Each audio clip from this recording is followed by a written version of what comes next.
Merci na bino bolandaka biso na 3W Congo nangana yo pe bolandaka biso na ba site mususu pe bolandaka biso na ba YouTube na ba Facebook émission na bino Congo nangana yo émission elengi ebandi émission ya elengi vraiment ebandi nulle part ailleurs kaka awa na Congo nangana yo o ezalaka bel bien présenté na papa réseaux sociaux ngaye yo donc Joe Pepe Mvundi Kiama papa réseaux sociaux Dr Beta Masolo ya Sika oyo penda donc outil en direct. Donc beaucoup découvrir on a une exclusivité na awa do ba pesingango Congo nangana yo bandana na masolo bongo ba RTNC ba chaîne mususu pe ba site mususu ba banda mais na zanga mogote ndenge bozomona pembe nanga wana donc nazali bongo na oyo boyebiye déjà mais to kobeta masolo donc na kombo ya Fiston Ilunga donc oyo za bongo ancien ya Adena.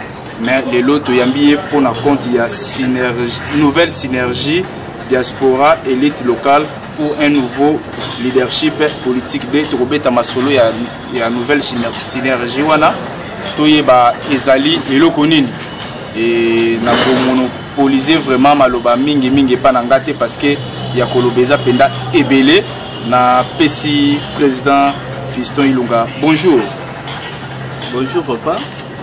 Mais on dit Rosolo Banakobanga pour est-ce que Bana Poto Bozoyo Kaye Penda, est-ce que bonjour, on est Kobi Penda, na ba télévision, na ba téléphone, na bino. Président Fiston Ilunga, bonjour. Bonjour papa, oyebi nga na banga kate. Na kobanga na banga kate, na ndibi bonjour, na pesi bana poto nyonso bonjour, bonne fête ya para weto uti koleka. Vraiment merci bozui bongo bonne fête ya ba parents. Tozana masolo à nouvelle synergie de diaspora autour beta awawa mais sans plus tarder na lingi d'abord naza la porte-parole ya mutute yemoko d'abord akoye bisabiso d'abord qui est Fiston Ilunga parcours na ena ceux qui te koye bango bongo to kokota na masolo mususu. Merci beaucoup mon cher frère. Fiston Ilunga boyebi très bien azali professeur à l'université chef de travaux aza chef de travaux à l'université azotangisa na ISTK et puis à l'Institut catholique de Kinshasa. Vous voyez bien, très bien. Bana ISTK va bien expert. Donc, on a parcours dans la politique, on a bandit politique depuis longtemps, depuis 2004. Alors, côté na parti politique, moi et Belé, tu vois qu'autant à Otepo, tu y es autant à parti politique de mon côté. Et après, on a c'est quoi tu sais na makambo ya sika. Na makambo ya sika oyo na kolinga vraiment que to solo lango très bien to ye awa na likambo ya mboka likambo ya ba jeune manipulation politicienne ya ba jeune vraiment okoti mbangu kozala no presete micro eza ya yo Congo nangana yo ezali awa tokobeta lisolo ya nouvelle synergie bo uti kolanda bongo yemoko Fiston Ilunga ndenge a se présenter donc vous comprenez déjà mutunini oyo azali boso na bino. Vraiment, sans plus tarder, papa Fiston Ilunga. Ce qui te koyeba nouvelle synergie diaspora élite locale pour un nouveau leadership politique. Ezali Bongo et Lokonine. Merci beaucoup mon cher frère. Nouvelle synergie, oyo tozo le belao, mouvement oyo. Ezali mouvement ya ba jeune. Ba jeune biso tozu jeune à partir ya 18 ans jusqu'à 45 ans. Biso to bengi jeune. Ba jeune oyo bazali qualité pour la manipulation politicienne. Biso objectif na biso ezali ni. Objectif na biso ezali ya ko changer classe politique. Politique classe politique oyo kala ya mabe. Na ko beta moi lisolo muke. Boyebi très bien tango to bandaka na époque coloniale tu ko kende na nini na Kasavubu tolongwa na Kasavubu to ye na Lungu na Mobutu tolongwa na Mobutu to ye na Kabila le père to ye na Kabila le fils. Alors ce qui total ezali kaka ancienne politique oyo ezo même pas jeune na ignorance jusqu'à arriver aujourd'hui. Mboka ezo se développer tala ndenge pas ezali jeune azo se développer te pona nini au moins na boye jeune azali place azali entouré par exemple avec 60 vieux papa wana ya mikolo wana soso antigène aza ye moko et puis il faut que ça la paix pembe na ba vie pour na kozoma mayele mais pembe na ba vie oyo kanisi ki ba vie na biso ya Congo baza mayele majorité ya ba vie na biso ko ba vie na biso Congo bazali mayele te nazo yebisa yo mutu nazo bisende kona ngai faut ye bango pona nini po soki bango bazali ki mayele souffrance peuple alinga souffrir boité to jeune alinga ki souffrir te ndeko na ngai nazo yebisa yo association un mouvement tozali à peu près 25 associations de jeunes oyo à 25 associations wana toza plus de 3000 ba jeunes oyo tozali wana pona qualité na manipulation ya ba jeunes ndeko na ngai tango totali tomoni ke mboko oyo façon mboko ezokende il faut jeune à telema il faut jeune à telema il faut jeune à loba yango biso tolobino tokoki kosala ndenge nini mieux faut to se réunir na bandeko na biso oyo baza na mikili ya poto oyo bakoki mpe kosoutenir baœuvre ya bajeune po to avancer ensemble nde yango boke kose réunir na bacombattant po bamesana kobeta bato kobundisa bato neti récemment boti obeta artiste musicien moko na kotanga pe publicité na yawa te nde yo s'associer na bacombattant wana ndeko na ngai en danger ndeko na ngai nazo yebisa yo biso tokoki kos'associer jamais na bacombattant mutu nyonso oyo azobundisa bakonzi ya mboka biso tokos'associer na ye mutu nyonso azobundisa peuple congolais biso tokos'associer na ye au moins abundisa bakonzi ya mboka na voie normale oyo toyebi cause nango eza normal souffrance ya peuple congolais wana tokoki koloba kino quand même azali na raison biso tokokota mouvement wana biso tozali kos'associer na l'alliance de forces congolaises, c'est-à-dire bato oyo bazali wana kaka pona kobundila mboka changement ya mboka na biso oyo nde bato tozali ko soutenir tozali ko sangisa mayele na bango pona kotonga Congo ya sika pona kotonga classe politique ya sika kalasa oyo ya sika oyo biso ifo tozotonga ngo na bato ya bwanya na bato ya mayele okomona na kati wana tozali na ba professeur tozali na ba juriste tozali na tendance nyonso ya bato bazali na kati wana objectif na biso ezali kaka moko changement ya Congo et puis il faut jeunesse à se retrouver ndeko na ngai nazokamo takende na ba parti politique okoya komona ba jeune basali biloko bozo benga ngo ligue de jeunes moto azosala ligue de jeunes mais jeune wana moyen à s'exprimer boye ezalité pona nini parce que il est entouré par le vieux ba vieux wana baza wana kaka pona ko déranger jeune wana c'est-à-dire ata aza na makanisi ya malamu soki bango lobi que noir eza noir ya ko bien ka noir eza noir moyen loba que noir eza bleu ezate biso siko tozo boye lokwa yango tozo sala appel tozo senga ba jeune nyonso baya ko soutenir mouvement oyo ba jeune mouvement oyo na kati nango tozali na ba objectif ebele neti banini il faut objectif na biso tozali nango d'abord to bengana classe ancienne classe politique ya majorité ya kala te biso tozala makambo ni majorité ni opposition te c'est-à-dire ancienne classe politique oyo bebisa mboka oyo bino boyebi yango donc ancienne méthode ezala batu ya majorité ezala batu ya société civile ezala batu ya majorité ezala batu ya société civile donc pona ko nettoyer toye wana pona ko bengana batu nyonso wana c'est-à-dire ko instaurer eloko ya sika wana ezali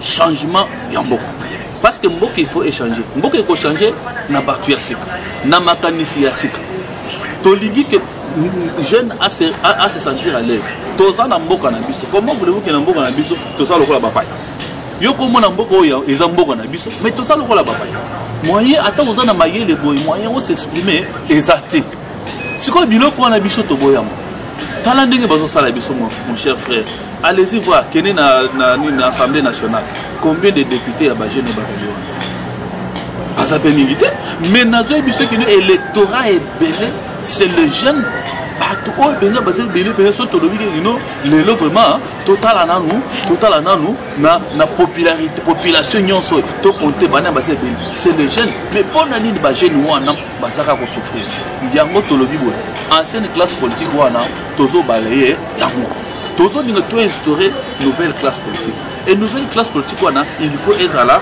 ya ba jeune il faut ezala nouvelle classe politique oyo que non tango toza na yo neti tovandi na yo boye osanti que nous oza à l'aise osanti que oza na mboka na yo yango wana tozoloba bongo alors message oyo tozolancé yango mpona mutu nyonso oza jeune à partir de 18 ans tu 45 ans yaka ovanda na mouvement ya bajeune ezali synergie ya force synergie tozobenga force eza déjà na 25 associations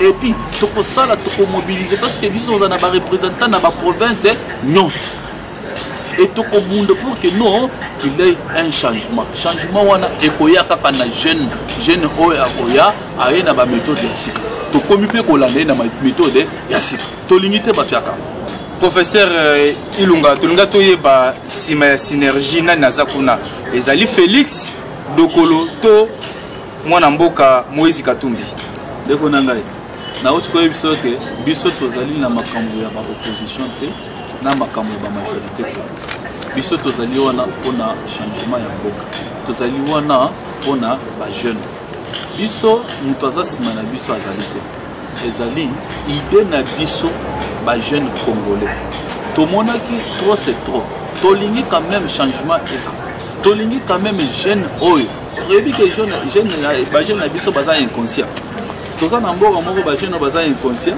bajeune na biso bazomanipule bango mpona 1000 francs mpona 2000 francs mpona 500 dollars mpona 200 dollars osomona sikoyo biso tolingi likambo wana te tolingi changement ezala na kati ya bajeune jeune topesa message moko ya malamu mpo jeune ayebaki no bamanipulaka ye omoni jeune bajeune wana bakosaka biso makasi alors tokolinga te tala na baparti politique nyonso bato bazotravaille mingi sont des jeunes ezaka bajeune tala na mboka na biso bato oyo baza majorité bato oyo bazwa banda totia kaka epoka mobutu aza pouvoir na agine oyebi age mobutu aza pouvoir nayebi yango olie sikoyo Kabila junior aza pouvoir na agine aza jeune mais sikoyo mpona nini biso tozali kaka bajeune bazozwa pouvoir wana mais bazose retrouve nsima tala baancienne classe politique baye wana bambuye bango ide batie kaka makambo na bango ya kalakala wana mosutuki boye mboka ya kobela eloko wana nde biso tolingi te biso tolingi sikoyo jeune à se prendre en charge jeune azala amona que nous voilà trop c'est trop maintenant sikoyo il faut ngai na pona jeune il faut ngai na travailler na jeune parce que bazo utiliser biso mingi nakoko ye biso ke na ba parti politique muso okuta boye ba jeune nde bazo travailler mingi ba papa wana baza wana komika ka vandi kaka boye papa wana awakoka ko mobiliser ata 100 personnes te jeune ndazo mobiliser ba 3000 ba 5000 personnes au moins la mungi na tonga bande ko benga oh Henri oza est-ce que tu peux venir bon j'ai besoin de 1000 personnes même j'ai besoin de 1000 personnes au bassin wana j'ai besoin de 1000 personnes wana ba jeune wana nde ba travailler siko biloko wana tolingi ngote tolingi soki jeune ba vie ayebi soki no j'ai besoin de 1000 personnes ko sala yango te mieux vaut jeune na yo jeune entre jeune na jeune ayebi soki non mon cher to sala maintenant to mobiliser 3000, 5000 personnes. À ce moment-là, il faut ça. Pour nani? Parce que y a un pouvoir. Ce qu'on va dire dans le pouvoir ici, à Bossa Niger. À comme il y a un boy, oh, t'es tout content dans la couloir, tu combien la couloir, boy, eh, ça bien, mais bien, ça. Ils ont dit $, faut transport, yo, mon envie, or les invités. Tala, au moins, je te dis qu'il y a des gens, même dans l'âge de mon frère, mon cher frère, mon toisin dans le Azola, là, dans le salon. Ozola, on peut imaginer ma camarade. Bilo qu'on a biso toligna moté. C'est pourquoi toligna que nous to boss na classe ancienne classe politique on a. To créer nouvelle classe politique. Oh il y a vraiment na mutu un jeune. Na ba députation un jeune. Tout na ba assemblée nationale nationale. To tang. Beaucoup moins l'année prochaine biso to sanctionner ba même par de vote. Au moins na ba jeune ba on de place wa. Parce que ba jeune soko bazali quand même voya ba jeune akoyoka ngo tu vas ressentir que non jeune azoloba jeune yewana telemi au lieu kozala tout ça ka sima ya bango biso to boye makamwa to kozala so sima na bango te. Merci beaucoup professeur Ilunga soki to ko pusana moi mbangu par rapport à la synergie ezali ezako s'organiser ndenge nini. Merci beaucoup. La synergie, tozali ko s'organiser. Bon, tozo zela sortie officielle na biso kalatea. Moi, ba réunion na biso to sala chaque samedi réunion na biso. Chaque mercredi to sala réunion. Yango tozali ko pesa message na diaspora, ba jeune diaspora, les élites diaspora pour boyer ba que non mouvement o ezali bo soutenir mouvement ya ba jeune bozali wana pour nous soutenir biso. Alors ba jeune nyonso congolais o bazali awa bozali wana pour nous soutenir biso ba réunion zo salama tozali ko se préparer fortement avec les jeunes leaders. Au moins que aux jeunes leaders, au moins que aux associations il y a des jeunes, mieux vaut au contacter biso. Donc biso tozali wana numéro na biso torope ça na suka ou comme numéro na biso adresse mail na biso au kokoma pour que nous contacter biso. Alors tozali wana pour un changement. Mon cher frère, nazo biso que les lots oy ba jeune ba télé. Oui, nazali ko pesa lokumu na longonya et pas ya ba jeune nyonso oy bazo leka bazo sala ba émission kolobela ba jeune.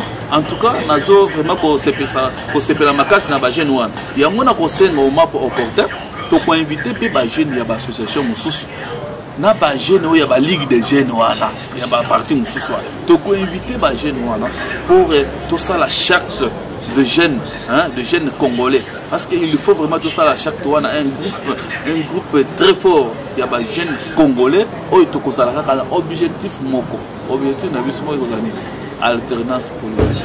Alternance politique on a jeune. Vraiment alternance politique na jeune. Professeur Ilunga toujours continuer pour nous payer synergie nouvelle synergie de diaspora élite locale. Ezali bongo implanté na bakweni ni ya monde pe ya RDC. Tozali na monde mobimba na ba pays bébé okomona ba place nyonso ba diaspora ya Congo bazali jeune leader azali wa. Sikoyo biso tozali ko sangana na bande ko biso alliance de forces congolaises la diaspora. Les tozali ko travailler na bango parce que tout le monde a que vision na bango na vision o ya biso ezali malam. Je crois qu'au moment opportun au moins que synergie pour ça la acte d'engagement avec alliance de forces congolaises pour que nous to mener comment moko to que ne jusqu'à na objectif awa tozali ko préparer ba activité na biso. Je crois au moment opportun to ko faire bino cahier de charge na biso. Nous avons un comité Nabiso est à peu près na 10 membres. Alors ils allaient structurer, tous un président, tous un vice-président, tous un secrétaire général, tous un secrétaire rapporteur, tous un conseiller juridique, tous un communicateur. Alors Tolinga quitté, tout ça les locaux il y a tout bazala ebele na kati na biso parce que tu as vu que ba infiltrer bazali mingi.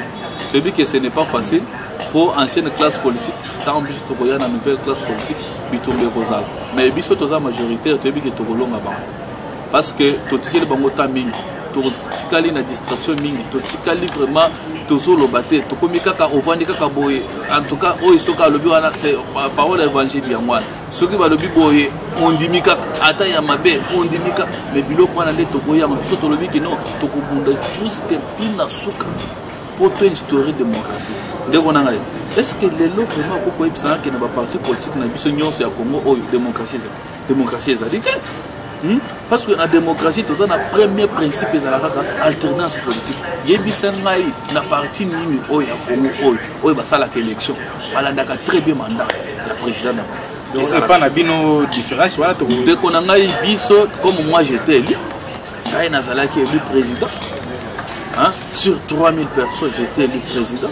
Alors on a dit que non, biso toujours l'alternance politique parce que toujours ça là paix élection à partir de la présidence de Nasuka. Toujours la namon déjà très bien. C'est ça la démocratie. Démocratie c'est la alternance, c'est la démocratie. La démocratie à Rokofa. Démocratie il faut alternance c'est ça. Il faut alternance c'est ça. Ce qui est en tout cas tout le bâti que tout ça la démocratie, tout le bâti tout ça la démocratie. Vraiment ceux qui te croyaient pas na bino mutuna suka par rapport à la synergie. Est-ce que pas na bino moi si peu azali considéré? Biso d'ailleurs na soko tali na kati na biso na comité na biso vraiment tout respecter parité. Tous aller à peu près na 4 femmes. et puis 5 hommes. Tout respecter parité dans le cadre. Parce que tout ce qui est lié à la démocratie, vraiment, biso toujours appuyer, mais puis toujours là. Le principe démocratique, il y a un bon biso et pas un biso, tu respecter moi aussi. Moi c'est Azaliwana. Ce que tu as mis représentant na biso ya la province nyonso, basi baza à peu près 7 sur 26. Donc ça veut dire même que non, pas et moi c'est ça. Vraiment, merci beaucoup. Bongo, Bouti Kolanda, Bongo, explication de la nouvelle synergie. Au professeur Guy Bauti pour expliquer Bisso. Vraiment, tous voyez moi Mbango na sujet d'actualité. Bouti comme on a bandé qu'on a Bisso ya rassemblement limité. Bouti qui Bongo kokende pour booster Seni.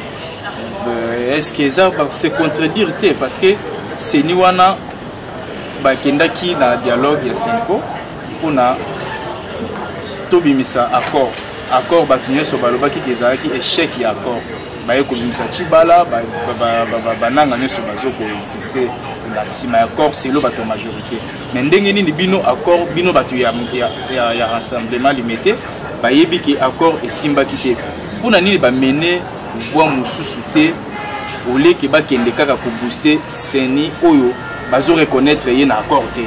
Est-ce que se contredire que des fois bazon di Seni indirectement donc bazon di donc applicabilité ya accord ouais oyo ezali aventure nazolo bango eza aventure oyebi ke tosala na yo émission moko na yebisa bino ke makambo e force bazokenda ngo tuyebi ba congolais très bien ba congolais ne bazana bayoka na raté bakozala diviser kana eloko moko ya moto. Mon cher frère muto bakendaka kuna bona ba intérêt na bango bakina na intérêt à peuple wana zo se retrouver. C'est pourquoi on a moins de distraction. Il faut tout bien. Il faut tout changer. C'est ça, c'est-à-dire ancienne classe politique.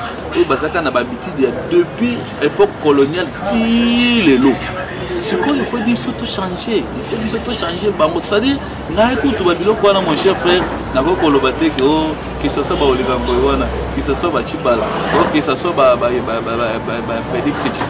et tout ça, bazaka kana lokolo ya classe ya ancienne classe politique. Malgré que okuta ba musu ba jeune bazawana mais bazokota kana biloko akala. To boy biloko wana. Ngana je fais vérité que non ndenge zawana. Biso to office mo carte rouge. Mo carte rouge to office bango na élection. Bango problème na biso ba organiser biso na élection. C'est quoi biso to zo na la nouvelle classe politique pour tous soit ba siège nyonso to benga na président bango. To bossa na bango na ville biso. Il y a un moment où ils ont été biso problème biso élection et ça là pour nous c'est-à-dire rassemblement limité va se contredire c'est un problème d'homme et les intérêts privés comme par exemple intérêt na bango personnel au balingi entre bango la bango basi dans na bango la bango mais biso problème na biso pour organiser biso élection pour na élection on a dit toujours se préparer avec une nouvelle classe politique pour que nous tous sanctionner bango. Nous sommes des aventures, parce que papa, dans toute la question, tant que nous toujours la démocratie, démocratie c'est le respect, il y a le respect des règles.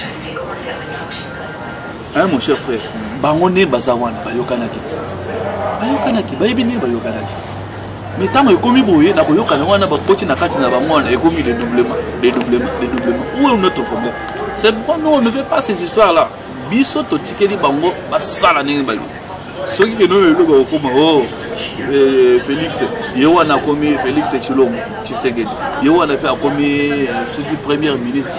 Biso tozana biso kutu toza kuna te. Problème na biso ezali elle est élection.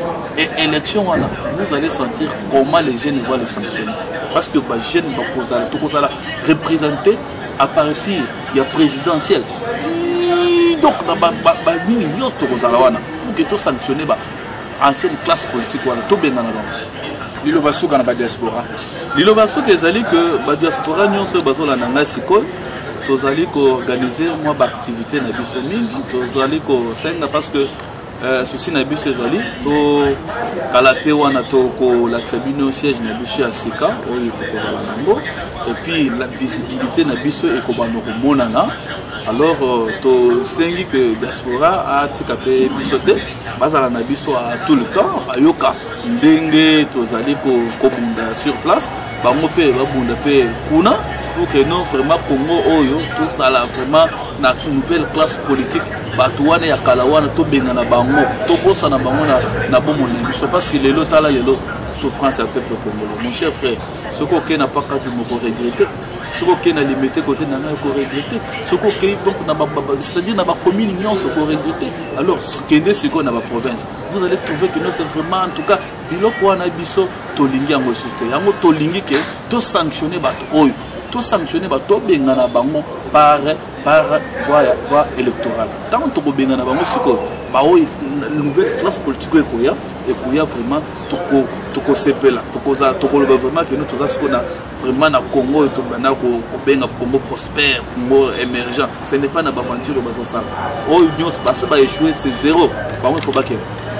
Merci beaucoup. Boyoki Bongo, propos ya professeur Fiston Ilunga, donc Boyazali Bongo, président et nouvelle synergie diaspora, élite locale pour un nouveau leadership politique. Donc à Outiko Pesa Bongo, ma kanisinaye na makambetali politique yambo kapé à Outiko expliquer biso moulayi ya synergie wana donc tokutani ngai na bino mbala sima botika la malamu.